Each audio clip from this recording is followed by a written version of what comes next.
Hello friend, તમારું સ્વાગત છે અમારા કિચનમાં. તમારા બાળકો બનાના ન ખાતા હોય તો બનાના, ખજૂર, માવાના એવા હેલ્ધી લોલીપોપ આપણે બનાવશું.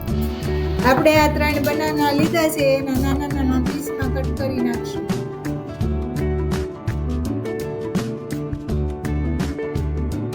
આ 150 ગ્રામ ખજૂર લીધો છે, એ ઠળિયા કાઢેલો અને નાના નાના પીસ કરી અને રાખેલો છે.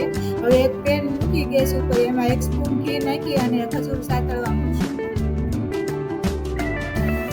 આ ખજૂર સતળાય અને એકદમ સોફ્ટ થઈ ગયો છે. હવે આમાં આપણે કટ કરેલા બનાના ઉમેરશું.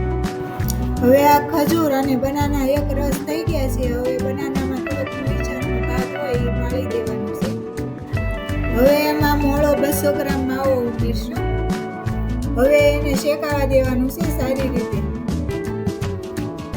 હવે આ શેકાય અને આ બધામાં ખજૂર સારી રીતે મિક્સ થઈ જાય એટલે તેનો કલર બ્રાઉન થઈ જાય છે.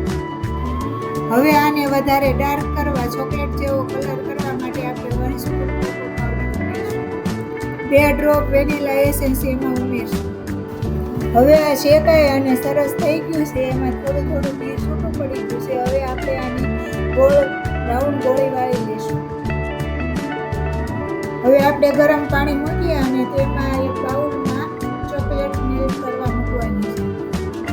આમાં માવો ઉમેર્યો છે. તેમાં પ્રોટીન, કેલ્શિયમ, મેગ્નેશિયમ, આયર્ન અને સ્ત્રોત છે, જે બાળકો અને ગર્ભવતી મહિલાઓ માટે મહત્વપૂર્ણ હોય છે. હવે આપણે આના લોલીપોપ કરવાના છે એટલે એને સ્ટીકમાં ફિટ કરી દેશું અને ચોકલેટનું કોટિંગ કરશું. હવે આ લોલીપોપનું કલરફુલ ગાર્નિશિંગ કરશું. હાફના લોલીપોપ વાળા છે અને હાફનું આ પ્લેટમાં આપણે ડાળીશું. જે આપણે મેલ્ટ કરેલી આ ચોકલેટ છે તેનાથી આપણે આને કોટિંગ કરીશું. 20 મિનિટ જેવું આપણે ફ્રીઝમાં ચીલ કરવા મૂકી દઈશું. હવે આપણે મીઠાઈ રેડી થઈ ગઈ છે. હવે એને કટ કરી અને સ્મોલ પીસ કરી નાખીશું. આપણે જે આ બનાના ઉમેર્યા છે તે આંતરિક પાચન શક્તિઓને સુધારવામાં મદદ કરે છે.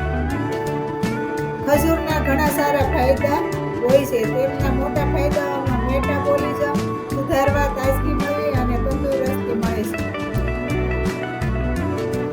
આ આપણી લોલીપોપ મીઠાઈ હવે રેડી.